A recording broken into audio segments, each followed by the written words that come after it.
Hey guys, it's Misha from the Global Expats, and today I am talking all about reverse culture shock and why I don't miss living in America.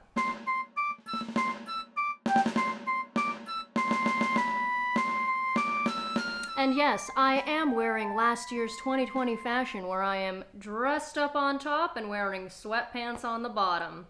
Now, just a disclaimer, this is my own personal experiences with reverse culture shock. I know some people don't experience it at all. Some people maybe experience different things. So I am just speaking from my personal experiences, and I don't mean to offend anybody. I am just trying to be as honest as possible. So on that note, some of the big things I did not realize until I left America for a while and then came back, and you almost see the country with fresh eyes, is that Americans are very patriotic, and it's almost, well, it's not almost, it is very obnoxious. Like, I totally get being proud of where you come from, your country pride and all that kind of stuff. It's what makes sporting events like the FIFA World Cup and all these things so exciting. You're cheering on your home country. You're so proud to be the country that wins. So I totally am on board for being, rah-rah about your country. It's just that Americans are so over the top with it, and I think it's the arrogant part that I see is just that they're constantly screaming that America's the best and America's the greatest and America, and they're just like, it's a lot. It is a lot. And you don't realize this until you go to other countries and like people are like chill to be where they're from. It's just not in your face all the time. So this was a big reverse culture shock for me, and I'm kind of just like, bruh, can you turn it down a bit? Like, we get it. You're American. And honestly, it almost feels like Americans think that America invented freedom. Like, I get it's the world's superpower and, we have the biggest military and all this kind of stuff, but like, we didn't invent it, but for some reason Americans think that like we're the freest country on earth and like nobody's as free as America, which I'm gonna give you a fun fact here. As of 2020, because I'm now filming this in 2021, the 2020 list of most freest countries came out, and New Zealand was actually number one.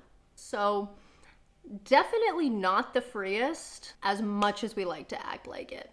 Okay, culture shock number 2, which actually you start picking up on this if you're in a foreign country and there is an American within, I don't know, a mile radius.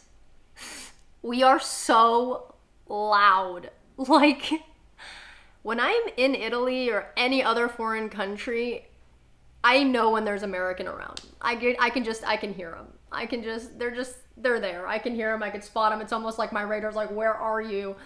So especially if you're coming back to the States from a place that doesn't speak English and you're constantly hearing foreign languages around you, a lot of times it's not even the same foreign languages, people from all over the world.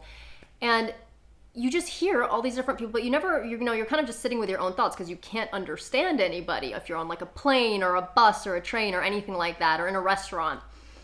But then when I came back to the States, it was like so overwhelming. I felt like I was like in X-Men. Like I felt like I could like hear everybody's thoughts, because you can understand everything that's being said around you, and it's almost too much. I'm like, this is so overwhelming. Compounded on the fact that Americans are loud, it's like, whoa. I can't even hear myself think. The next thing I didn't realize until I came back to the States is that everything is in excess. Be that portion sizes in a restaurant, the options in the grocery store. Like, I never realized how many options we have for like things like toothpaste and hand soap. When I came back from overseas, I like literally didn't know what to do. I almost had a panic attack trying to buy toiletries because I was like, oh, what do I usually get? I don't even know. And I'm like looking at all these things. I'm like, wow. I mean, I'll give it to America. Like we have something for everyone, don't we? We have anything and everything you could possibly think of. I just didn't realize it until I left and came back, and I was like, man, this is kind of unnecessary. And I feel like Americans in general are just more wasteful. Like, I think now it's starting to get better with all these environmental concerns, but just because everything is in excess, it also just seems like we're creating a lot more waste than necessary. And it's so funny because, you know, if you've been to Europe or other countries, like, people are either on like little scooters or these teeny tiny like cars, like Fiat 500 little smart cars just zooting around everywhere. And in America, I'm like, wow, these cars are gigantic. You could fit like 2 European cars in the size of 1 American car. There's like trucks everywhere. I'm like, do this many people own construction companies, or like what are you doing with a truck that big? The next culture shock. So the price it costs to get from one American city to another is insane. Like, if you just need to grab a quick flight, like I'm from LA, if I just wanted to go to San Francisco for the weekend, like why is the ticket over $100? Sometimes $200. Like, it's like a 45-minute flight. Why? Living in Europe, I could decide to go from Rome, where I was living, to Barcelona for the weekend, and my round trip ticket was 60 euros. So 30 euros there, 30 euros back. I'm in Spain for the weekend. Easy, cheap, affordable. Like, you could go to any neighboring country, anything, for like next to nothing. Probably like the price of a nice dinner out. And you could just do these last minute trips and go experience entirely different cultures and cities and everything, and not have it break the bank. So the next culture shock kind of goes with the first one. You feel like there's a more communal sense of living in other countries. In America, it's just very much like individualistic. It's just like a me kind of society where like you're looking out for number one. And not only that, but they almost don't seem to like bother with knowing things about other countries or learning about other countries or even like knowing where they are on the map. I mean, I know you've seen those, what are those like Tonight Show things where they ask people, you know, what country or, you know, where on the map is this? And like a lot of people just don't know. They just don't take the time to learn about it. They only care about America. And you can have a more like well-rounded conversation about things, I feel like, with people in foreign countries versus in America. Like, I don't know, Americans, their worldview just seems so limited to just the States. And I wish this wasn't the case. Like, I just wish Americans cared a little bit more about knowing what's going on in the rest of the world, not just America. And it's funny because something else I didn't realize as like a side note, until me and Matteo lived in the States for a year together. I took him to a Cubs game, and they were like, oh, the Cubs are gonna make the World Series this year. You know, everyone's like so excited. And Matteo's like, wait, the World Series? Aren't you guys the only country that plays in this game? And I was like, no, and Canada. Yeah. What? Why is it called the World Series?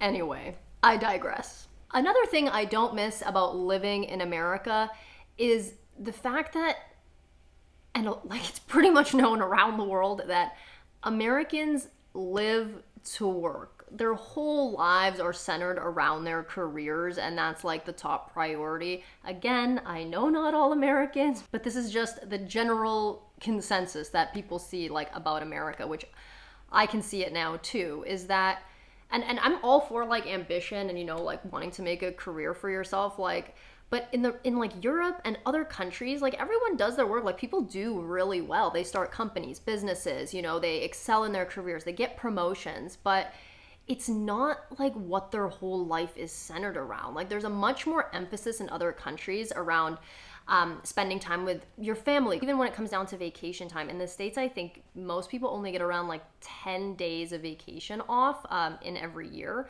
But in Europe and Italy, they get around 5 weeks throughout the year. And a lot of people will take the month of August off and go to the beaches, and they're just either spending 2 weeks, 3 weeks, 4 weeks with their family and enjoying family time. And this is something that's really culturally important to all these people.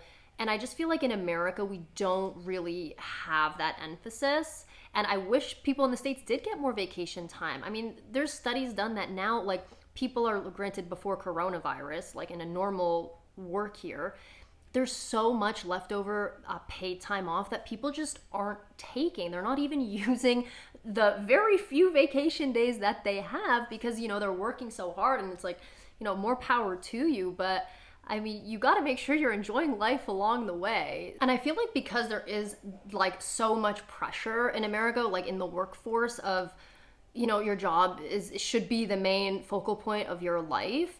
I mean, oftentimes I know it's leading to like a lot of Americans being depressed or, you know, hitting burnout, and they don't know what they're doing, and they just feel like numb about it. And that's really not healthy. So this is why I really don't like this whole like living to work, careers number one, because it's not like it's making Americans happier. Americans are actually pretty far down on the list of like happiest people. So definitely use your paid time off and take a vacation. And this also comes with the sense that like Americans also rush all the time. Like you constantly feel like you're rush. Obviously, if you live in the bigger cities, you feel this a lot. Maybe not so much if you're more in like the rural areas, but there's always this sense of rushing, hustle and bustle, you know, time is money, right?